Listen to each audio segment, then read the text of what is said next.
Okay, I think we're ready to get started tonight. Thank you, everybody, for coming out to the first lecture of our fall series from the Historic Murray First Foundation. We have our president, Amy, who's going to be giving us a lecture on how to restore a Victorian house authentically, because you can do it so that it's not right, but Amy has a lot of experience in doing this so that it is actually authentic to the Victorian period.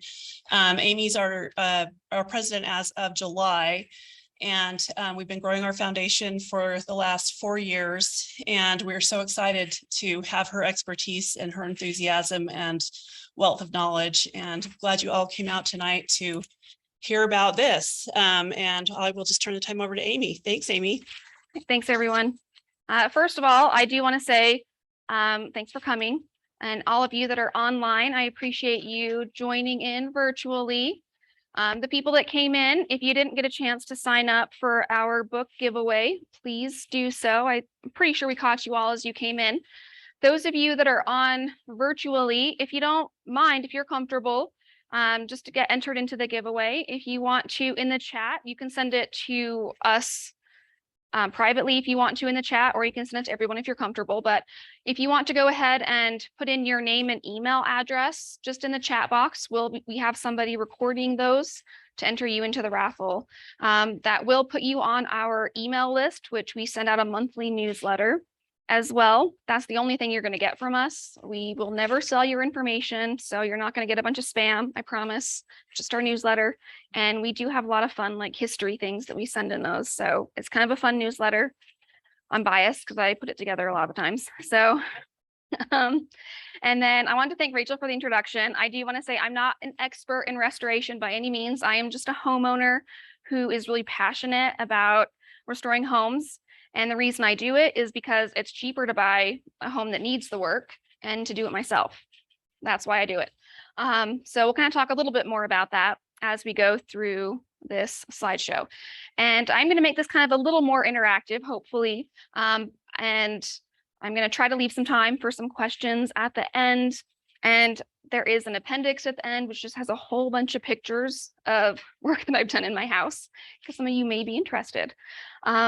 I could talk about my house with people that like old houses for days, if you let me. So I tried to tone it down and just make this about things that would interest other people who are trying to do the same to their homes.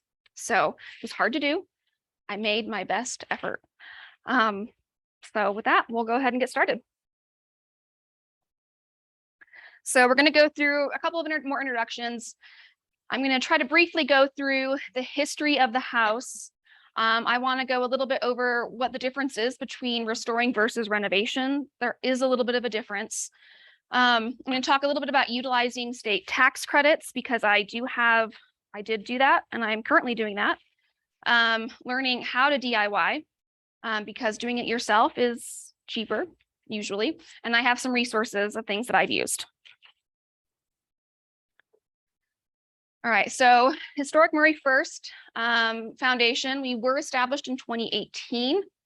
Obviously, we recognize the wonderful history and architecture that survives within our city limits. I'm not sure everybody recognizes that, but we definitely do. Our mission is advocacy, education, and fundraising to preserve the character and historic significance of Murray. There's a lot of demolition happening within Utah in general. The West just doesn't seem to preserve a lot of their historic buildings the way the East Coast does. It's a really different demographic for some reason. So trying to preserve things on the West Coast in general is just a different beast altogether.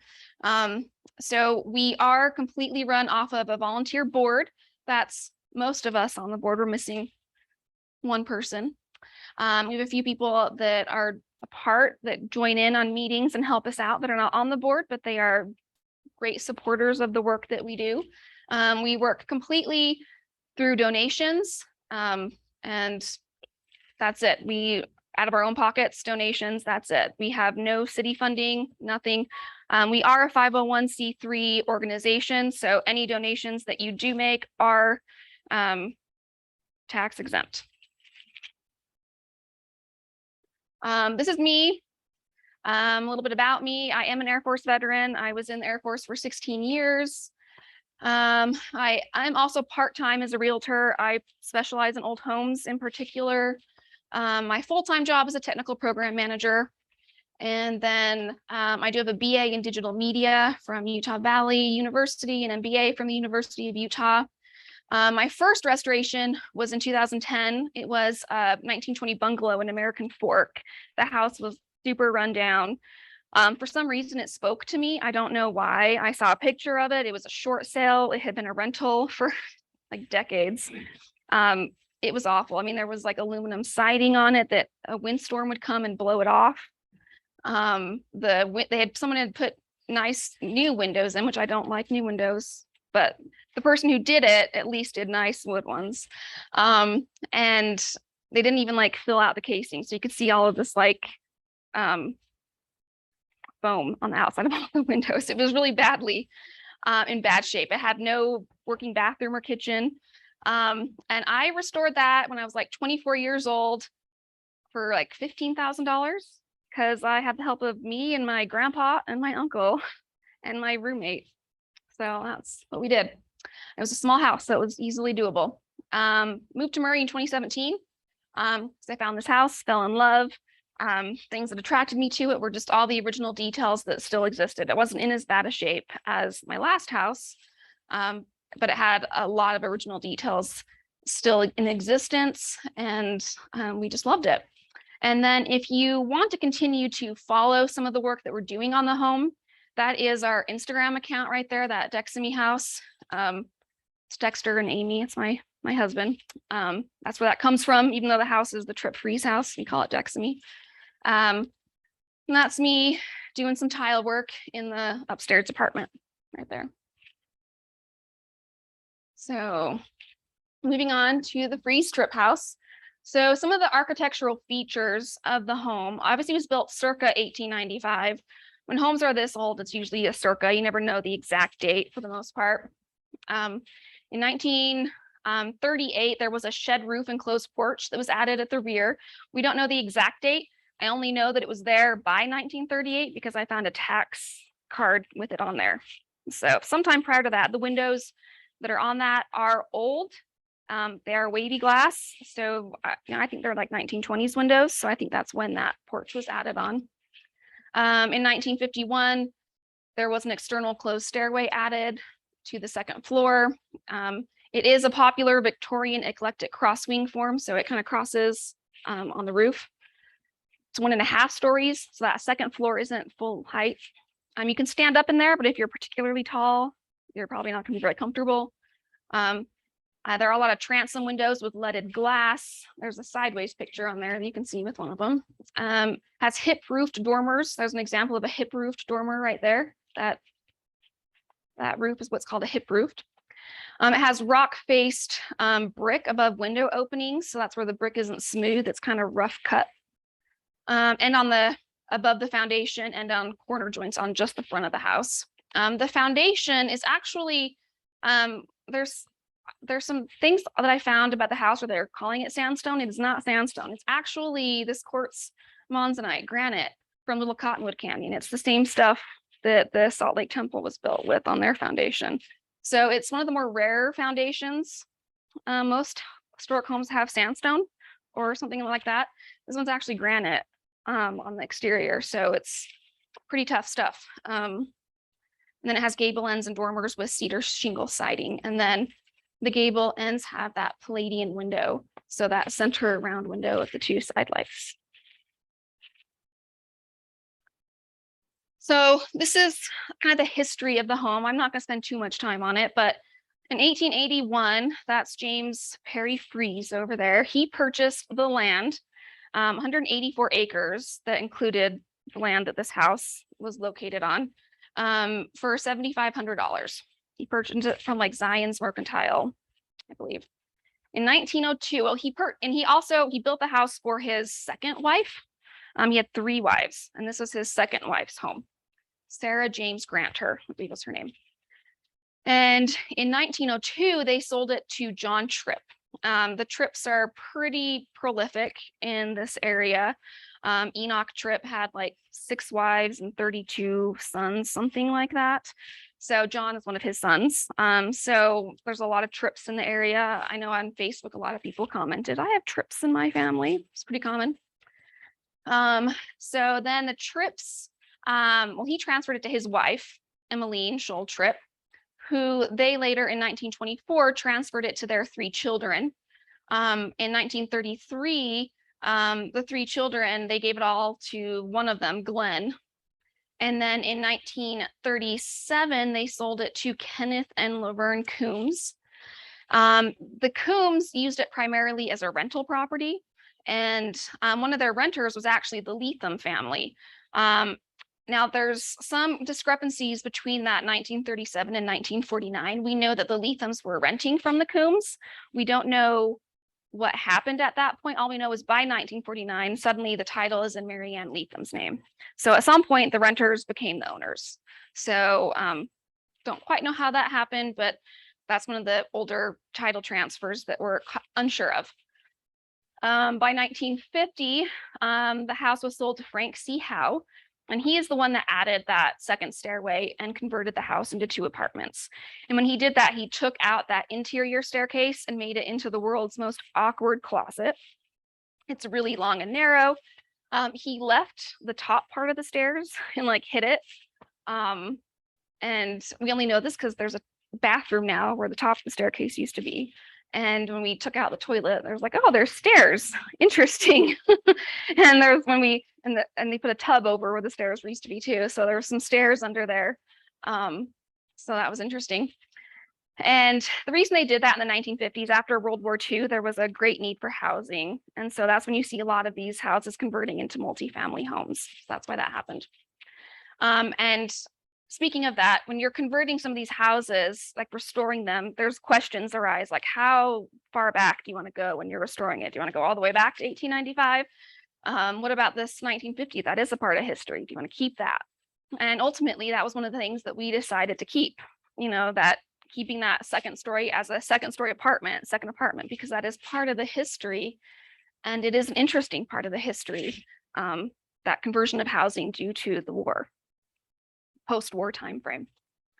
In 1976, it was sold to C. Thomas Barnard. He owned it for a long time. He used it primarily as a rental. I actually tracked him down and talked to him on the phone because I was able to track him down. He's still alive. He's still in the area. I just, look up his name and I keep getting his mail. So I found him. Primarily used as a rental. I think at some time he told me he got married and they decided to move into the house and they put a hot tub in the basement and did some weird things like that. And he's the one who took out my wood windows and put in vinyl. And because of him, I found out that where there's not a door in the bathroom, there used to be a door. I didn't know that, but I found out because I talked to him on the phone. And he also told me where there used to be a well on the property and where it came into the house, into the kitchen. So you can learn some interesting things by talking to previous owners. I just wrote him a letter and then he called me. I didn't have a phone number. So 2005 is when it was placed on the National Register of Historic Places within the Murray Downtown Historic District, when he owned it. In 2000, then, by 2014, there was a lot of changes happening at that point, a lot of transfers. So he eventually sold it to Devin and Camille Moyes. They lived in it for a little while. They updated the electrical, they updated the plumbing, and they made some more modern upgrades in the bathroom. They did a pretty good job, I'm not gonna lie. Like, as far as like updating a bathroom, I was like, okay, they kept the clawfoot tub, they put in some marble look tile, I'm okay. They didn't do too horrible. Still don't love it, but they did okay. And then they sold it to Caitlin Norton in like May of 2017. She only had it for like 6 months before she sold it to me in December of 2017.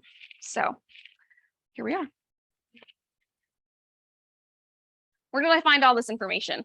There's a lot of places and it does take some digging. So the University of Utah Marriott Digital Library, they do have a lot of digital photos. You can get Sanborn maps. You can find a ton of stuff on there. If you're looking for, they have like PDFs. So they've got news articles. I mean, you can just find a lot. And you just use their search terms. And sometimes things get mislabeled. So don't just look for a specific search term. Like, don't just look up your address. Be more general. Like, I was looking up 205 Vine. Well, I'm just gonna look up Vine. I'm gonna look at my neighbors' houses. One photo I found, I looked at my neighbor's house and it had a corner of my house visible. That is the oldest photo I can find. And it shows my old porch.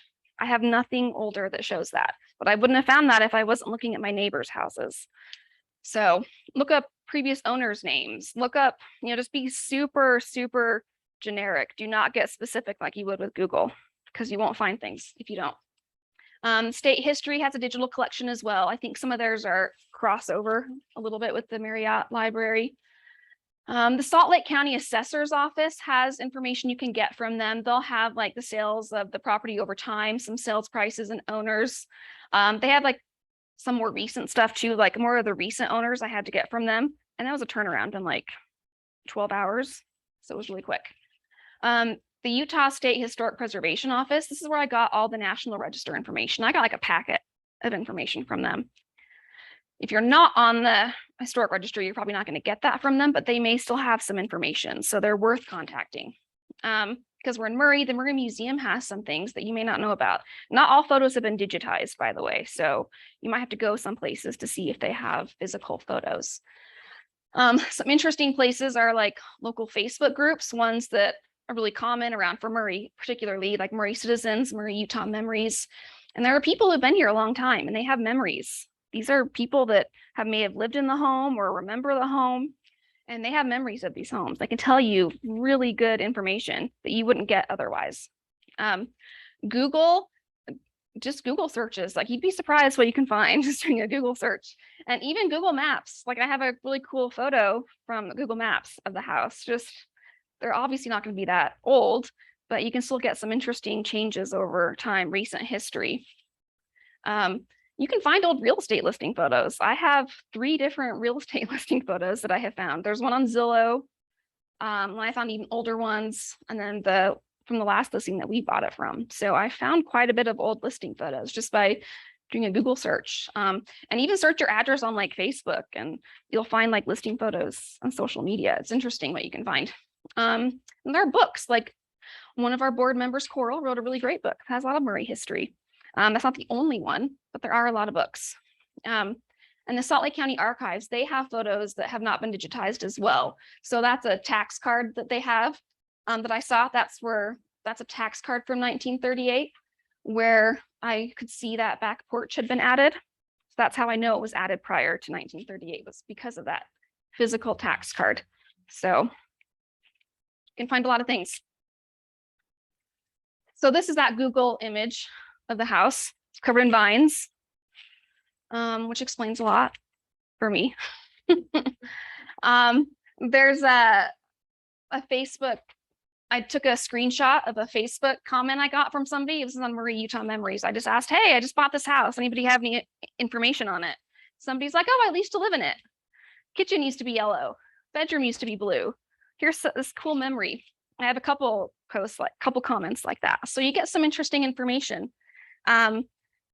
This photo on the very far left, that's the photo of my neighbor's house, but they got the left-hand side of my house before that second story stairway was added. So this is the only picture I have, because the porch currently has metal posts. This is the only picture I have that shows me what the porch railing and posts used to look like. It's the only one I have. I have nothing else. And I can see the cedar shake roof. I have nothing else that shows me that. Can't find any older photos. So I just found that by looking at my neighbors' houses. And then this one next to it, that it's hard to see, is from the 80s. Someone just posted this random photo in a Facebook group. And I was like, hey, that's my house in the middle. Like, that's cool. So you just, by following these groups, you'll just see different things. So my house is like right. It's right. This is a bad on the screen, but it's like right here. So it's cool. You see things. All right. Going into restoring versus renovation. So just some quick terminology here. So restoration is, returning a building to its original condition. So we're going to be repairing plaster, repairing old fixtures, replacing old fixtures with replicas of the originals, if you don't have the originals, removing newer additions like vinyl windows and carpet, refinishing wood floors. Now, some areas may still require renovations and or remodels because not everything can be fully restored.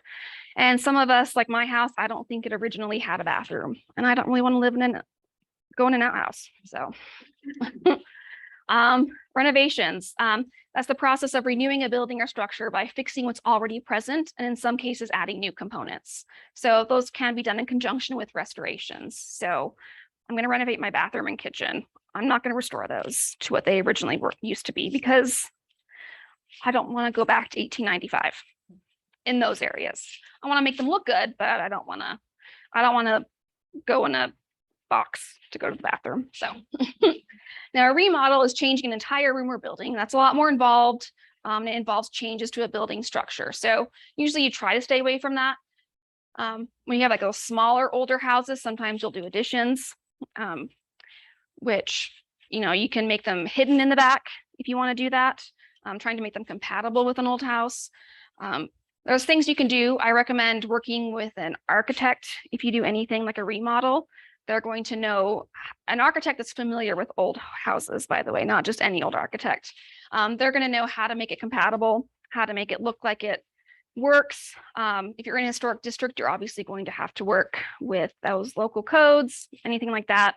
So I'm not saying you can't remodel, just don't just go to a contractor and be like, add this, like work with a person who knows what they're doing. So we'll talk a little more about that kind of, but so when we bought the house, we did a little bit of project planning on what we were going to do. So, you know, the upstairs apartment hadn't been touched since the 50s. Really, it was not in good shape, and they were renting it out. And I don't know, there was no cooling up there. There was a window unit that blocked out like the only window that had light. And there was no return air vent for the heat or anything. There was really nasty carpet that was really gross. The kitchen had a really beautiful retro, you know, metal cabinet with the drain board sink, the cast iron. I love those sinks. Because it was a 50s sink. I love it. We didn't keep it, but I did sell it. I couldn't dump that. I sell those things, which helps you pay for your project a little bit when you have those nice things like that. But sold up like $800, by the way. So those things are worth money if you have those. But it had like one breaker for the whole kitchen. So not safe at all. The lighting, all the electrical, they had redone the electrical in the downstairs, but they had kept the knob and tube upstairs. The windows were original upstairs, but you touch them and the wood just like crumbled, which you can restore most wood windows. Those ones were not restored. They just crumbled. It was all like just dry rot. The paint was dark. So the sun is a south facing, the sun it was bad. And somebody put plants on a ledge and they had just rotted all the wood, and this ledge, it needed some help. So, and we were wanting to rent out that apartment to help us kind of fund some other renovations. So we had to really think about our scope, like, you know, what do we want to do now versus later? So what's a must have? What's a nice to have? We need to really figure out what we wanted to do. What were we going to restore? What were we going to renovate or remodel? What could we do ourselves? And what did we need professionals to help us with? So, you know, our must-haves, this needed to be livable. We needed to make a cooling space. We needed better windows. We needed better flooring. We needed like a new kitchen. This bathroom was really terrible. Electrical was unsafe. One of the rooms didn't even have a light switch. So you had to like walk to the middle of the room and do a whole thing. There were really awkward like closets that you had to like open, then you could like bend over and like crawl into them. So they weren't really functional as closets. What could we do? So what could we renovate? Obviously, we wanted to keep all of the original woodwork that was in good shape. Anything we had to replace, we were going to get replicas, make it look the same. The windows, we spent actually the most money on. because we wanted them, they're the exterior of the house, and we wanted them to be the most authentic. So that was the majority of our budget, honestly, was the windows, much to my husband's chagrin. But we got authentic wood windows. So they're single pane wood windows. The casements are still casements. The single panes are still single pane. We wanted some screens in those casements. So I got invisible storm windows that you can flip out the screens or storms, so put a lot of work into those windows, got some reproduction hardware because they put cabinet hardware on the windows for some reason. So the wind kept blowing them open. So I put reproduction window hardware on there. And things that we remodeled were the bathroom and the kitchen, mostly everything, but we made them look nice. Everything else was pretty much restored. There was a little bit of a, let's open up these mini closets, make them more functional type of deal. Time, we decided to do kind of a phased approach. We know we couldn't do everything on the house at once. So we were going to start with this apartment, then move on from there. So then we got to work on like, oh, the brick needs to be repointed. Oh, I need new windows in our downstairs where they put vinyl. We're going to need to fix this back porch. We get water in the basement. There's things that we knew we could put off a little bit later. But the urgent thing was this apartment so we could rent it out, make some money off of it. And then add-ons while work is happening. You should always leave room for this. So as we were doing the apartment, we realized, oh, these plumbing is shot. So while things were open, walls were open, let's redo the plumbing. Oh, our HVAC is really old and it's not big enough. Well, we're going to redo all the HVAC. Let's add a return air. Let's make a zone system because there's 2 apartments here. That was a really expensive add-on. So there's things that you have to consider while the walls are open. Maybe we should do this now instead of coming back later. Price, you got to think about if you're doing things yourself, there will be the cost of materials. If you're hiring professionals, they're going to have a cost as well. But we were able to consider state tax credits. Now you do have to pay for it up front, but you're going to get that money back, 20% of that total cost, which is actually really nice. 20%, you think, oh, I'm spending $100,000. That's an example because it's an easy number. I'm going to get 20% of that back. So it's only $80,000. So state tax credits, really nice. And always add in contingencies. Something is going to go wrong, like our pipes. They just weren't working. When you open up walls, you're going to find things you were not expecting, especially in an old house. Years, decades of people doing do-it-yourself have done things that maybe are not so good. So you need to expect that to happen. If you're not budgeting in a contingency and a plan for how you're going to handle that, you'll have a problem because how are you going to pay for it? How are you going to finish your project now? So always plan for that. And then just kind of going back to what you can do it yourself and what you can have a professional do. I knew I can do a lot of the finish work, so when I found a professional, I'm like, hey, I just need you to do like the HVAC. I need you to do the electrical. You can put up this drywall piece to cover up this patch, but I'm going to do the skim coat. I'm going to do all of the painting. I'm going to do all the molding work. I'm going to do the flooring. I'm going to do, I'll install the cabinets. I worked with them so that they could bring their price down, and I knew what I was going to do. So that was something that we helped scope and work out as we were doing the project. So, and as you're doing that, figuring out what you want to restore. So how do you identify original items versus what's been altered or is not original? Because key is understanding what's original to restore and what's not, which can be a little bit hard. So things you want to pay attention to is drywall. If it's drywall, it's not original. Look for little lines in woodwork. That means something's been cut there. The type of wood. If all of your house is like fir and you've got this random like oak floor or something happened here. The width of the floorboards. If you have a Victorian and you've got floorboards that are 5 inches, well, that's not original. Victorians had the mini floorboards. If your house is older, they're going to have wide floorboards. So if you're like 17, we don't really have houses this old, but houses built in the 1700s generally had like wide floorboards. So any additions would be like the Victorian floorboards. So you would know things happened. Windows.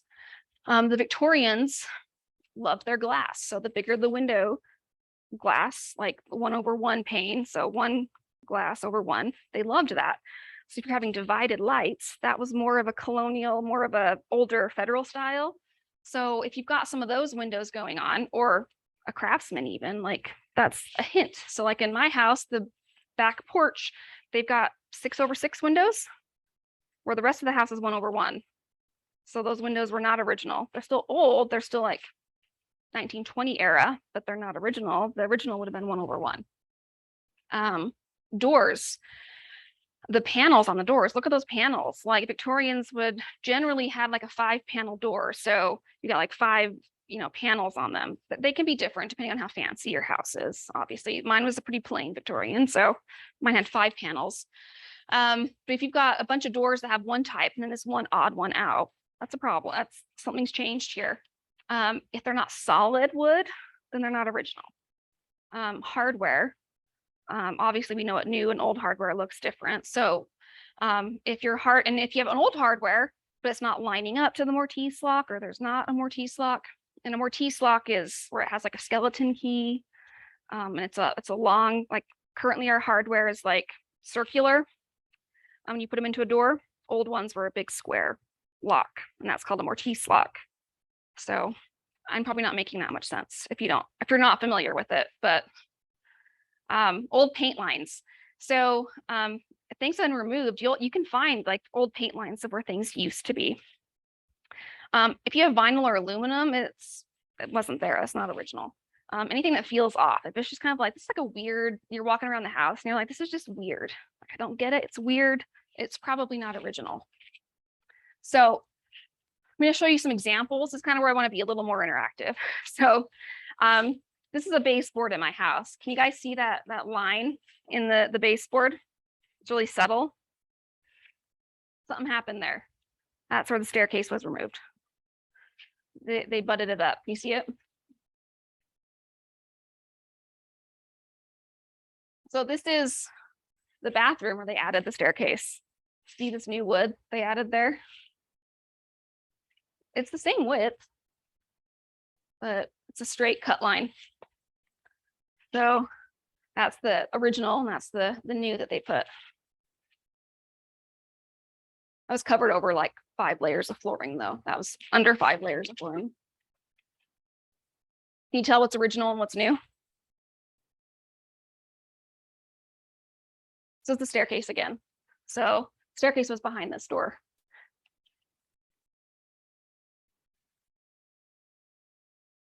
Do you think any of these are new? I have all 3 of these in my house. These are all original.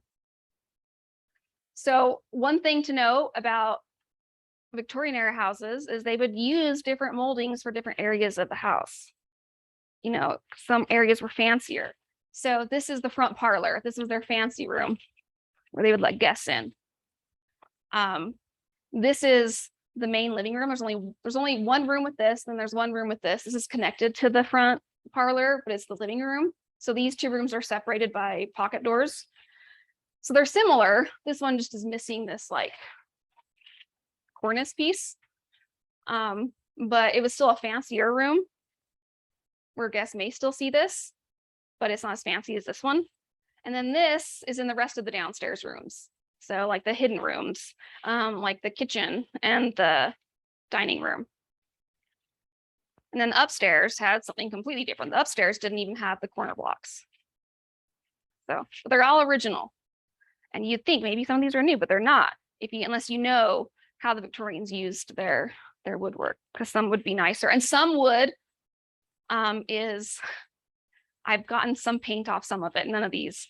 Some wood I have found a mix of walnut and then fir. So there's a couple pieces that are walnut, but there's a mix and match of them. So I think they just picked the wood they could find, to be honest. So this is where the original back porch was removed and they added that shed porch. You can see this old paint line here. So that's kind of an outline of how the porch I don't know how it used to be, but something was there. So you can get some ideas. So these are two examples of transom windows in my house. Do you know which one's original?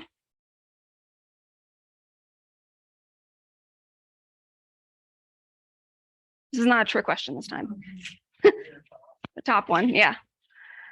So the bottom one is confusing because I only have one of these. This used to be the exterior back door, which is now enclosed. And I have more of these. And I even have an exterior door with this glass on it. And it looks like slag glass. So you're like, okay, slag glass was kind of common, but they didn't use slag glass like this. They used it more in like stained glass and things like that. So a big piece of like slag glass like this is kind of an interesting use of it.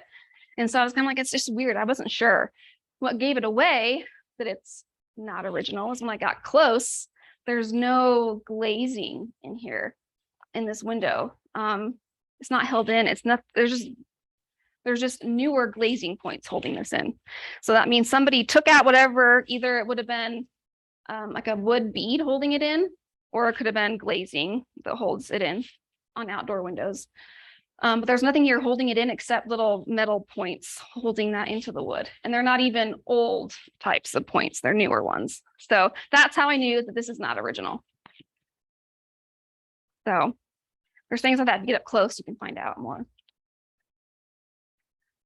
And this is what I'm talking about with doors. So that door on the left is a typical 5-panel door for a Victorian.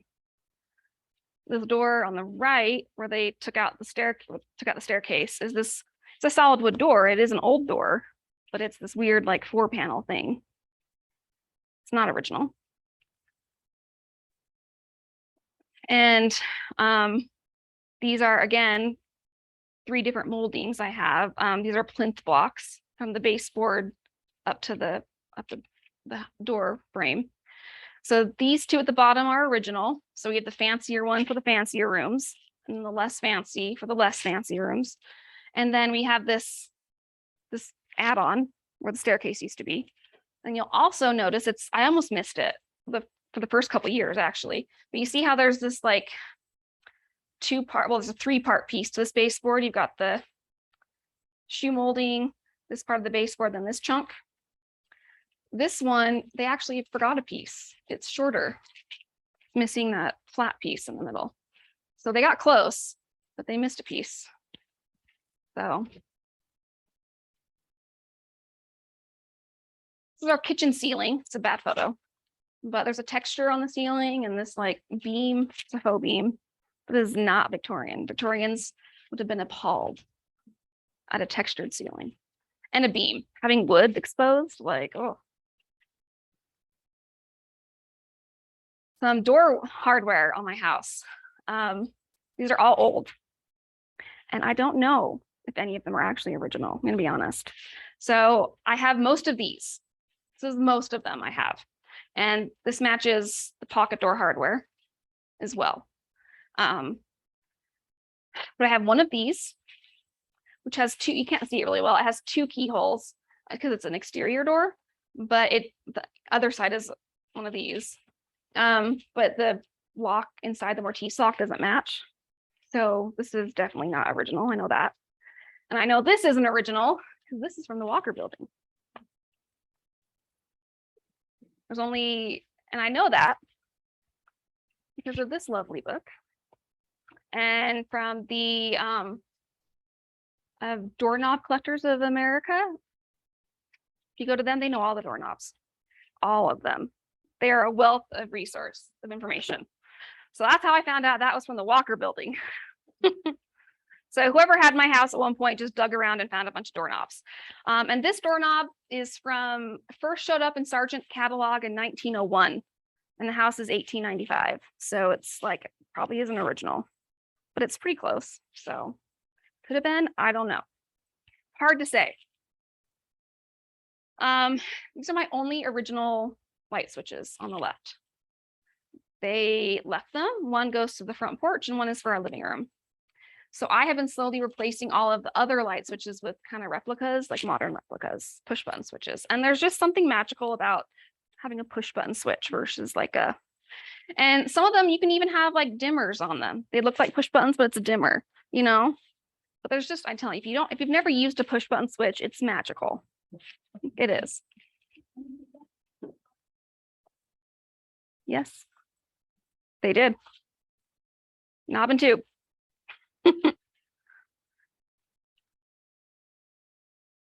All right, so finding a contractor or tradesman. So just some terminology really quick. A general contractor is responsible for overseeing a construction project. They're great for coordinating projects that require several stages or multiple tradespeople. Whereas a tradesman is specifically trained in a field of construction. They have like more training than like a basic laborer, and they may work independently or with a general contractor or business owner, like a carpenter or a plumber or something like that. So if you want to work with somebody, how do you find them? How do you go about doing that? Like for yourself. I'm not saying like, where do you go necessarily, but first of all, you want to educate yourself. You want to know what you're doing, what you want them to do. And I mean, really educate yourself. Don't just like, because you want to be able to ask the intelligent questions. You want to say, hey, I want you to be able to do this, use this product, do it this way. You want to be able to like monitor their work and not to like make them like hover over them and like be their overlord, but just so that you know what you expect. Because if you don't know, then they don't know what standards you have. They're going to do what they want to do.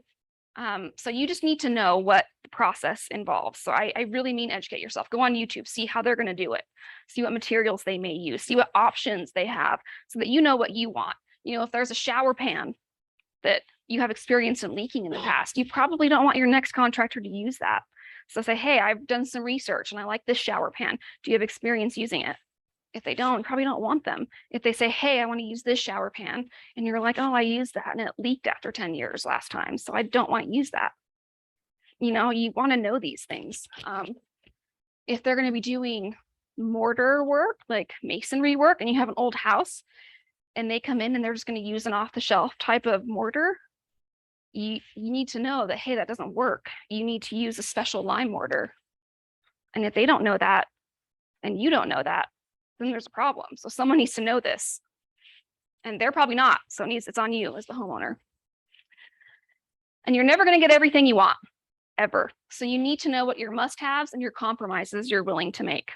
So, like for instance, when I've been talking to people, I'm like, hey, I am not willing to compromise these old windows, and I'm keeping them, and we're going to reuse them. And so if they're not willing to work with me in that, then no. I'm not willing to do that. But there's some old wood that kind of goes diagonal in this place. And I'm like, if we have to lose that, I'm fine. I'll compromise with you there if you can't keep that. But I want them to save all my beadboard. If we don't use it, fine, but we're still saving it. And be comfortable building trust for you and them. You both have to trust each other. If you don't trust them and they don't trust you, you know, then why are you working with them? Why are they working with you? Like, especially if you don't work from home and you can't monitor them, you want to be so comfortable with them that you can go to work and leave them in your house to work.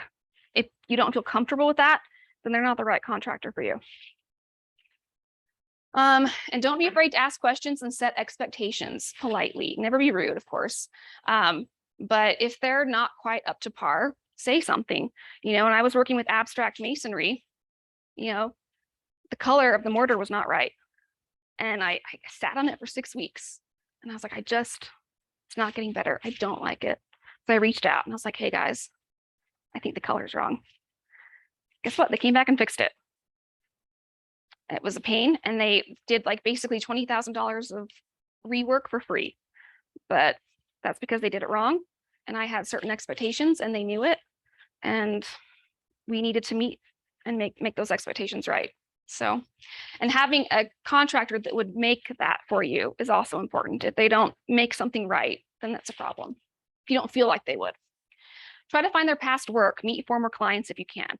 If they have a website that showcases their past work, you know, I'm looking at if they have websites, I'm like, oh, all they're doing is like modern builds. I don't think I want to work with them. You know, I'm looking for things like that. If they have former clients I can reach out to, hey, how is it working with them? Did they meet your expectations? What is the end result? And look for red flags, things that they're kind of saying to you as you're talking to them. So if they don't want to salvage old materials, if they're not familiar, oh, I'm not familiar with this, oh, I'm not familiar with that, that might be a problem. If they promise a deadline or a specific amount, nothing's ever going to happen on this specific deadline or a specific amount. Never. It's just not. And if you think it is, then go back to educate yourself. So I love it when they tell me like, when it's done, because that's what it's going to be. If they act like you don't know what you're talking about, that's just rude. And hopefully you do know what you're talking about. And even if you don't, you can be learning from them. They should be taking it as a moment to educate you. So they should never treat you like you're dumb. If they don't want to provide you with details, like if you're asking them, hey, how are you doing this? Hey, how are you? I tend to follow them around when I'm there. If I don't know something, I'm like, hey, how are you doing this? Like, what are you doing? And they love to show me. If they're unwilling to listen to your ideas, like I will spend a long time talking to these people about my plans. Like, hey, I love this and I love that. And we're having like these long conversations and like, you just get a feel for each other. Like you get a feel for old house lovers. Like, you know them. If they're loving your house and they're looking around, they're like, oh, I love this. And they're looking around, and those are the people I usually end up hiring. The people that are like, yeah, what do you want? You know, instant no, I have a bad feeling. I want the people who love old houses, who are like, oh, this tile is amazing. Oh, this wood, you got to keep this. Oh, you got to, those are the ones, they're old house lovers. You feel them. And that's who I usually end up hiring. And you can find them, those types of people, in like local preservation groups, local social media groups, you know, your neighbors. If you're living in a historic area, they probably have worked with some people. Yard signs, if you're driving around like some neighborhoods, they may have a yard sign of their business. Realtors may have some sources. If you go to a current job site, like when I had, you know, abstract masonry at my house for a long time, people could have just walked up and said, hey, give me your card and I'll call you later. Thumbtack is a good resource as well. I mean, you can find some bad ones, but you can find some good ones. It's interesting what you can find there. And I know we're running close, so I'm going to try to go a little bit faster. But utilizing state tax credits. So it provides homeowners with a 20% state income tax credit for the rehabilitation of a historic building. Now, the building does have to be owner occupied and used for a residence or residential units. You do have to be listed on the National Register of Historic Places. Now, you don't have to be at the beginning, but you do have to be listed within 3 years of starting the project. So you can kind of start your project and start the process of getting on the register if you need to qualify. Again, it must be owner occupied. After rehabilitation, you do need to spend a minimum of $10,000. You do need to complete your project within 3 years. You do need to meet the Secretary of the Interior standards for rehabilitation. That sounds scary. It's honestly not. They don't even require that you do wood windows. Like if you're just upgrading your windows, unless you're in a local historic district or something, they're going to be okay with it. Most of their standards are pretty basic. Like there's nothing that is really out of the ordinary, I'm going to be honest. But like I said, additional local preservation requirements may apply depending on where you live. And you can use this multiple times. So I used it once in 2018, and I have an application going for another project. So you can use it repeatedly. You don't have to just use it one time. So you can do mini projects. And it sounds scary. It's actually really a simple form to fill out. It's really easy. It sounds like really difficult, but once you actually do it, it's pretty easy. The State Historic Preservation Office, really easy to work with. Amber Anderson is your primary contact. She's really nice. She's really responsive via email. You can call her. She'll answer all your questions. She's super nice. And if you want, you can also reach out to me for some homeowner side of things. Like I'm happy to walk anybody through it. I do not have experience getting you on the National Register. So I would contact Amber for that. But I can, and she'll give you some more contacts for who to work with on that.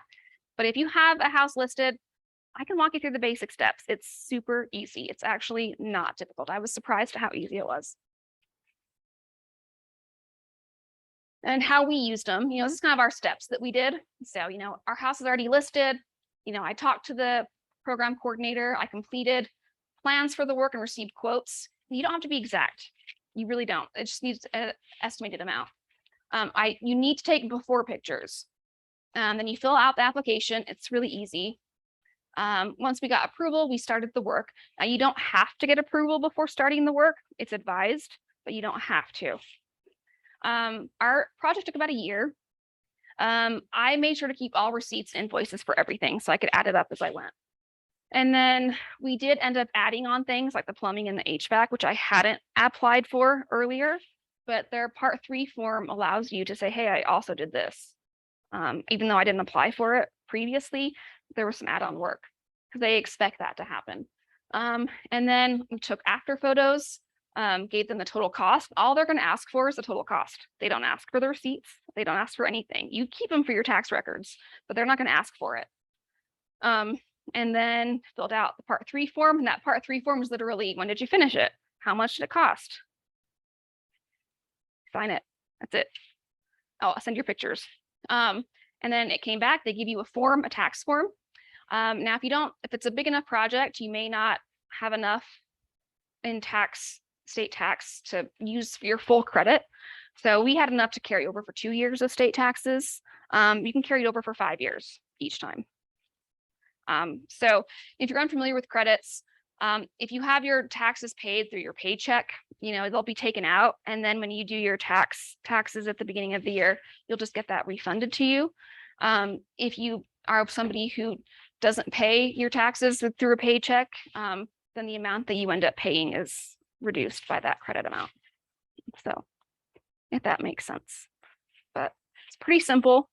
And if you do your taxes on like a software, there's actually a place to put in that form. So it's really easy. Learning how to DIY, internet. I'm telling you, like YouTube. I installed my first dishwasher because I'm like, I don't want to pay $99 for someone to install a dishwasher. I'm just going to do this myself. Now it took me a week and I broke a hose and I had to go buy a new hose, but I did it and it works. Saved $99. It was worth it. You can learn anything, and even if it's not exact, you can kind of like finagle things and make, okay, mine's similar to this. I can do this. And you can just, if you find somebody who you trust and like, hey, this person knows what they're doing, I'm gonna like follow them and they're gonna show me how they do it. And you can learn a lot. Mindset. Nothing is ever going to be perfect. Don't expect it to be. It's okay. Like that quote, process over perfection. Like old houses, one of my favorite things about old houses is I'm like, oh, it's an old house. It's not supposed to be perfect. Those dings, they're supposed to be there. Yeah, I did that on purpose. And don't get frustrated with yourself. Things do take time. Yeah, I thought I'm going to install this window in a weekend. 5 weeks later, it's still not done because every time I come across something, I'm like, oh, they removed the blind stop. Oh, they did this. Oh, my weight's too big. I keep finding one new problem after another. And I don't get frustrated with myself. I just kind of enjoy the process. I'm trying to do that, just if you can learn to enjoy the process instead of getting frustrated, you'll enjoy it a lot more, I promise. Research will be required. So you'll need to take some time to figure it out. What materials do you need? You can't just use any wood filler usually. I recommend Avatron for wood filler products. They are the best, particularly for windows. So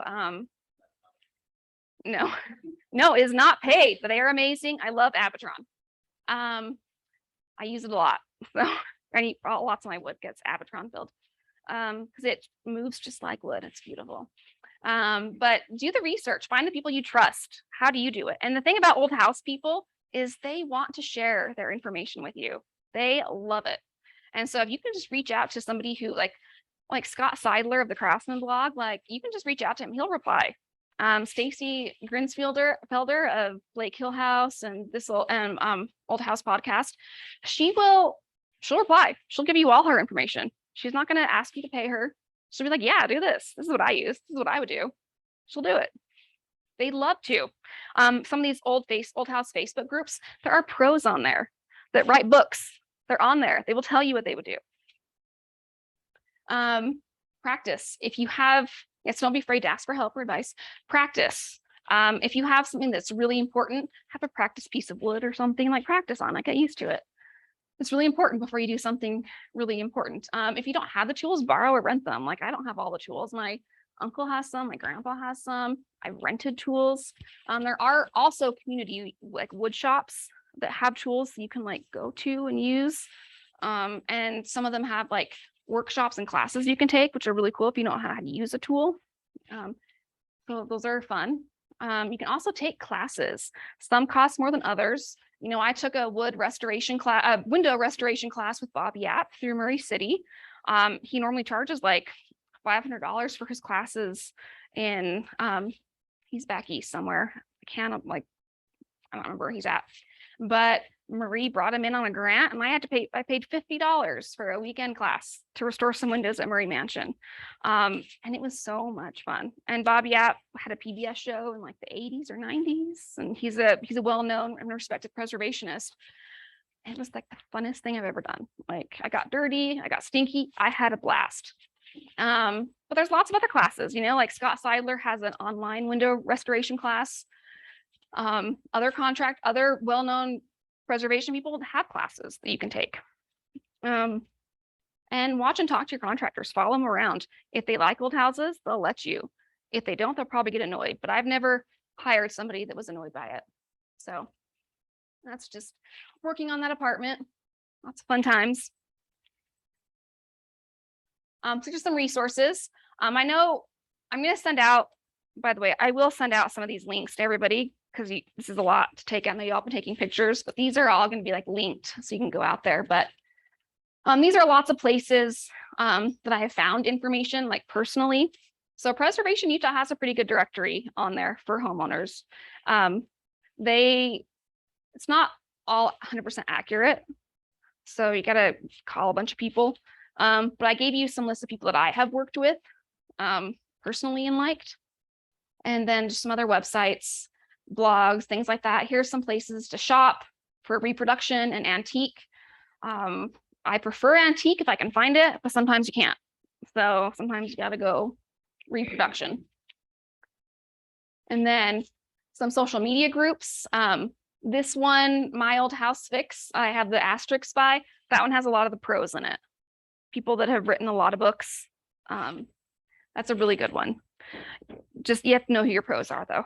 They don't announce themselves as pros. They're really, but they're in there. People to follow on Instagram, there's a lot. These are just people, and there's no particular order. And I put us in there, of course, follow us. These are just fun people. I like to fill my house with old houses and people that I learn and get inspired by. And so I put people in there. And then here's some TV shows that I like that I don't think destroy houses too much, and that I found useful. Now, this old house, they don't do good things with old houses. I'm going to be honest. They do mostly new stuff. They rip and replace. I don't like what they do, but you can learn really fascinating things from this old house. Like I just watch it and I'm like, oh, this is interesting. I'm learning how they make marble. That's cool. And what's his name? Tom Silva. He's got a jig for everything. And I love it. I'm like, oh, that's an interesting way to measure things. Like, I'll do that. And then here's some newer ones, like these are some new shows I found, like Houses with History and In with the Old and Cheap Old Houses. Those are like some new Discovery Plus shows that I've recently come out, and they do a pretty good job, like giving you some good history about old houses. I love it. And yeah, that's the end. I know we didn't get to have time. We're at the end. I'm sorry. If you have any questions, feel free to send me an email. Here's our website. Follow us on social media. I do have a lot more pictures on, Dexamy House, Dexamy_house. Well, I don't have a lot, but I can get a lot more on this house. So if you want to see more pictures, let me know. I can definitely talk you through. I didn't get to talk about bricks, unfortunately. That was going to be in the pictures. I'm sorry. Don't sandblast your brick and don't paint it. Okay. Yeah, well, we can do maybe 5 minutes of questions. I think are okay. And I have the microphone to pass around if Yeah. anyone has anything they want to ask. Yeah, do you want to go over to Dexter and get some of those questions first? One online question is, do you have any recommendations for someone that does stained glass window repair and restoration? So asking for a recommendation for stained glass. So I've actually been looking for someone because I do have a leaded glass window that I need to replace. It's missing from my house. I haven't talked to them yet. There's somebody I have in mind, but I don't know yet. So TBD. Local anyway, yeah. Any other questions? I have one. When this is all finished, will you have an open house? Oh. When this is all finished, your project is finished, will you have an open house for people to come in? I would love to. I probably won't have it finished for several years. I know as a foundation, we would actually love to Do a do walking like a tour. house tour or something at some point. So we may do something like that sooner rather than later. I think one of the issues we have with my house is we do have a rental, so I have to coordinate with my renters. But we would do that. We would, it'd be a sooner rather than later, but we would love to. Any other questions? Yes. So what do you suggest instead of sandblasting, and what types of bricks would you? So if you have paint on there already. So it's got to be a chemical stripper if you have paint on there already. Because obviously if they didn't use the right paint on brick, water will get behind there, it can't get out. That's the problem with brick. The brick is porous, and if water gets in, it needs to be able to get back out. And if you've painted it with like a latex paint, it can't get back out, so it gets stuck in there, and then failure. The bricks are going to crumble. It can't. It freezes, right? Like Yeah, in the cold weather. the freeze thaw cycle expands, the water expands and contracts, and it breaks apart. It just failure all across the board. And so you have to use a chemical. I don't know what that chemical is. You would need to talk to a masonry expert for that. In Utah, abstract masonry is kind of the recommended go-to for that. That's what they do, but it does have to be chemical. Cannot be anything other than chemical, because the old bricks are soft. They're softer than the mortar. They're very soft. Newer bricks, I think like post 1950, are generally a lot harder. They can handle it better.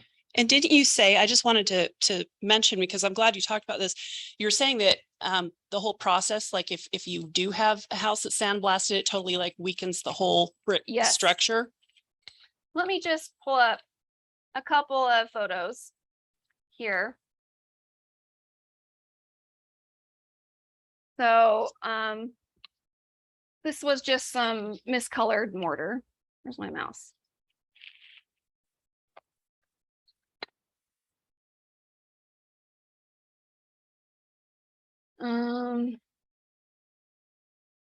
So this is an area where there was like a brick that had actually been like, I only had half a brick. You don't see the before. So they had to take the whole thing out to kind of replace it. And a lot of the mortar had come out because they had replaced it with Portland cement.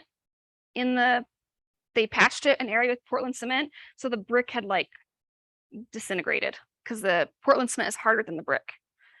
And so they had to patch this whole area to fix it.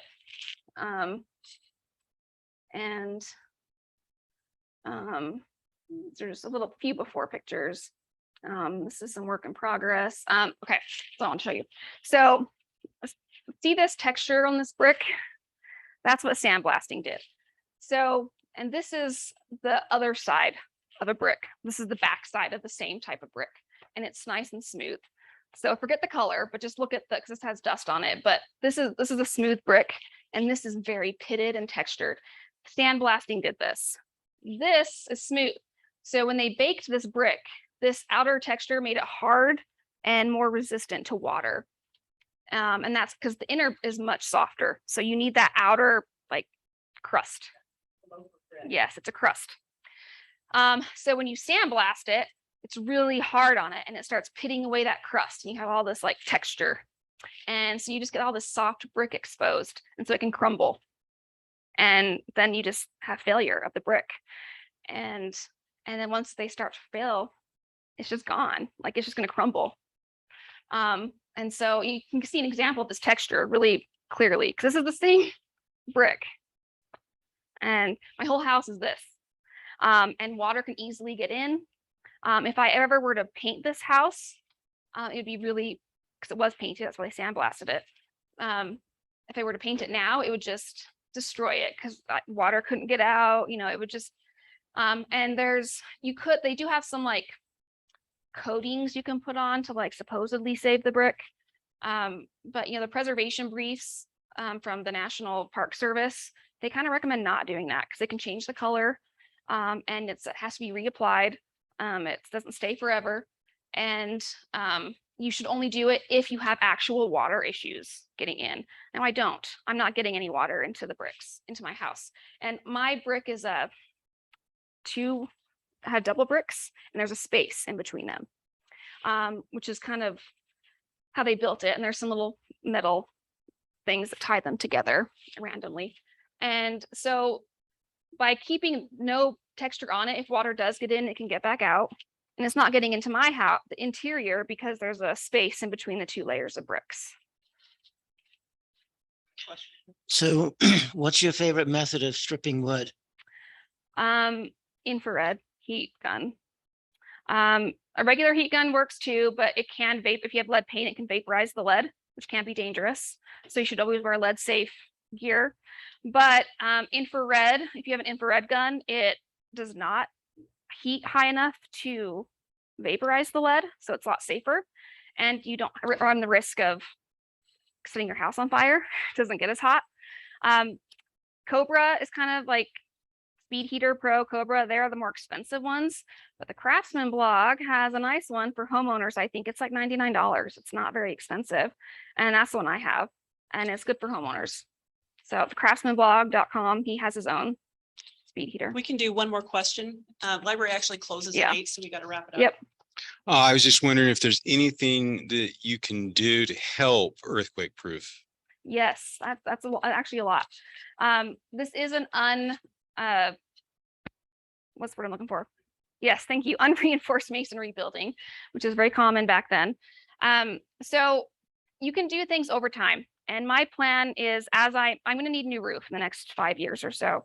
So when I get a new roof, I'm actually going to have them I'm going to take the whole roof off, and you can actually place bolts that will go through kind of the rafters and in through the brick and connect the brick to it. I'm not using all the right terminology because I'm not an engineer, but I know the basics. There's ways you can do this. So you need to connect. Basically what's happening is the wood rafters and things that hold the house together are just kind of sitting in the brick. The brick's not connected to the wood structure of the house. So if there's an earthquake, the bricks can fall away. There's nothing really keeping them there. And so you want to connect that to the house somehow. So you need to kind of connect it down and like across. There's like, I'll connect that together. So the house all moves like together instead of in separate pieces. I actually took a class on this at Utah Preservation little conference they had in April. So it was really fascinating. I learned a lot, but I'm doing it over time. So your first thing that you want to do is secure your chimney. If you have a tall chimney, you need to secure that. That's the most dangerous thing. Chimneys should always be secured first. Then I'm going to secure my roof when I replace my roof. I'm planning to do some work in a room on the east side of my house. They will be getting into the ceiling. So when they get into the ceiling there, I'm actually going to secure the second story to the bricks on that side. So you'll see, if you ever see a historic building with like bolts on the side of the brick, that's where they've secured the joist through the brick. I don't have a picture example of it, but if you go downtown on like, there's that old brick building that was just hurt during the earthquake recently. It's on like 4th South or 4th West, and I don't know. They have a bunch of bolts on the side of it. They're all kind of wavy. They didn't do a good job, but there's bolts through the bricks. It's not the most aesthetically pleasing thing, but that's how you do it. So you secure it. You got to do it on the floor as well. So mine's going to be harder because my foundation is granite. So that one's going to be harder. But yes, do it in phases, not all at once if you can, and do it while you have things open, because you need to get into those either through the floor or through the ceiling. Did that answer your question, kind of? Sorry. All right, thank you guys. Thank you.